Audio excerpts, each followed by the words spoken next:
అందరూ బాగున్నారా? యాక్చువల్లీ నేను ఎందుకు ఈ వీడియో చేస్తున్నానంటే బిగ్ బాస్ గ్రాండ్ ఫినాలే అయిపోయిన తర్వాత నేను కొన్ని విజువల్స్ చూశాను. అది చూసి చాలా బాధపడ్డాను. ఫస్ట్ ఆఫ్ ఆల్ మీ అందరికీ ఒక విషయం చెప్పాలనుకుంటున్నానండి. ఏంటంటే సో అమర్ కానీ, ప్రశాంత్ కానీ, నేను కానీ, లేకపోతే శివాజీ అన్న కానీ, నైని, లేకపోతే అశ్విని, వీళ్ళందరూ కూడా లోపల ఉన్న టేస్టీ తేజ, ఎవ్రీ వన్ మేమందరం కూడా చాలా చాలా క్లోజ్ ఫ్రెండ్స్.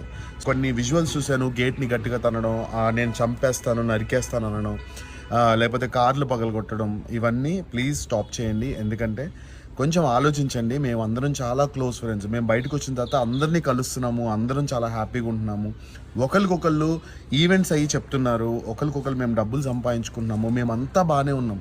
మీరు మీ కెరియర్ని, మీ ఫ్యామిలీ కెరియర్ని పాడు చేసుకోకండి please, it's my request. And ఇంకోటి ఏంటంటే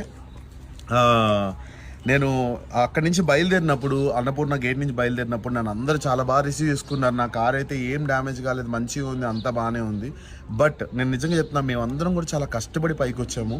నార్మల్ పొజిషన్ నుంచి మీలాగా మేము కామన్ మ్యాన్లా ఉండి చాలా కష్టపడి అన్నీ చేసి, ప్రతి ఒక్కళ్ళు, నేను ఒక్కడనే కాదు, అమర్ కానీ ఎవ్రీ వన్ చాలా కష్టపడి పైకి వచ్చారు. పల్లవి ప్రశాంత్ ఇప్పుడు ఒక టాప్ పొజిషన్కి వచ్చాడు. సో మీరందరూ కూడా మీరు యాజ్ అ కామన్ మ్యాన్గా మీరు వాటికి సపోర్ట్ చేసి మీరు తనని గెలిపించినందుకు మేము చాలా హ్యాపీ, మీరు చాలా happy, every one or happy. కానీ కష్టపడి సంపాదించుకున్న వాళ్ళ ప్రాపర్టీస్ లైక్ గీతు కానీ, అమర్ కార్ కానీ, లేకపోతే అశ్విని కార్ కానీ, అవి లక్షల్లోకి అవుతాయండి. అది రిపేర్ చేయించుకోవాలంటే వాళ్ళకి పాపం కదా. సో కొంచెం మీరు కూడా ఆలోచించండి. ఇది పర్సనల్గా తీసుకోకండి. Bigg Boss is just a game. ఆ హౌస్లో ఉన్నంత వరకే. తర్వాత బయటకు వచ్చిన తర్వాత మేమందరం చాలా క్లోజ్ ఫ్రెండ్స్లా ఉంటాం. మీరు చూసే ఉంటారు.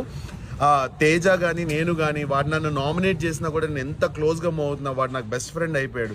సో బయటకు వచ్చిన తర్వాత మాకు ఎటువంటి కోపాలు తాపాలు అయితే ఉండవు. మీరు సేఫ్గా ఉండండి, మీ కెరీర్ గురించి ఆలోచించండి, మీరు మంచి పొజిషన్కి రావాలని ఆలోచించండి, మీలో ఎవరన్నా మళ్ళీ కామన్ మ్యాన్గా బిగ్ బాస్కి రావాలని ఆలోచించండి తప్ప ఇలా కొట్టేస్తాను, చంపేస్తాను, నరికేస్తాను వాళ్ళ పర్సనల్ లైఫ్లోకి మాత్రం వెళ్ళకండి. మొన్న కార్లో అమర్ వాళ్ళ అమ్మగారికి కూడా దెబ్బలు తగిలాయి. So please it's my request అందరికీ, కొంచెం మీరు కూల్ డౌన్ అవ్వండి, కామ్ డౌన్ అవ్వండి. ప్రశాంత్ విన్ అయిపోయాడు, బిగ్ బాస్ అయిపోయింది, మేమందరం హ్యాపీ, మీరందరూ హ్యాపీ, మనందరం సరదాగా లైక్ ఎంజాయ్ చేద్దాము వాడి గెలుపుని. మేమందరం చాలా క్లోజ్ ఫ్రెండ్స్. మీరు కూడా అందరూ కొంచెం సైలెంట్ అయ్యి కూల్గా ఉండండి, ఎవరిని హర్ట్ చేయకండి. మీరు పోలీస్ కేసులు, మీ ఫ్యామిలీకి పైన పోలీస్ కేసులు మీరు తెచ్చుకోకండి. తప్పుడు మెసేజ్లు, రాంగ్ కామెంట్లు, రాంగ్గా ట్రోల్ చేయడం కూడా ప్లీజ్ చేయకండి. సరదాగా మీమ్స్ చేస్తే వి ఎంజాయ్. మేము ప్రతి ఒక్క మీమ్ని కూడా ఎంజాయ్ చేస్తాం బిగ్ బాస్లో. Thank you so much for every one. Love you all. Stay safe.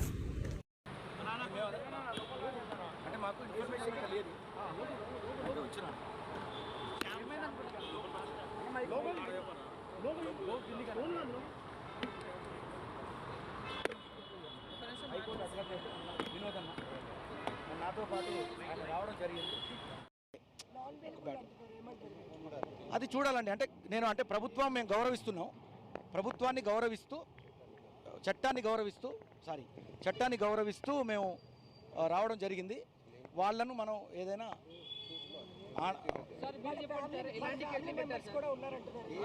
కొంచెం దూరం ఇప్పుడు వచ్చినాము మేము వచ్చి అడిగారు. ఇప్పుడు ఏమేమి సెక్షన్ పెట్టారు, ఏమి అఫెన్స్ ఏంది, సెక్షన్స్ ఏం పెట్టిరో చూసిన తర్వాత అప్పుడు బెయిలబుల్లా నాన్ బెయిలబుల్లా చూసిన తర్వాత అది అనుకోని సంఘటన. ఇప్పుడు చాలామంది ఫ్యాన్సెస్ ఒక్కొక్కసారి దురదృష్టవశాత్తు అట్లాంటి సంఘటనలు అవుతాయి. అలాంటిది బోలన్న గారు దగ్గరుండి దీన్ని పరిశీలించేసి ఈ తమ్ముడికి ఒక రైతు బిడ్డగా ఆయనకి ఏం తెలియదు, కొత్తగా వచ్చిండు, ఆయనకు తెలియకుండా జరిగిన సంఘటన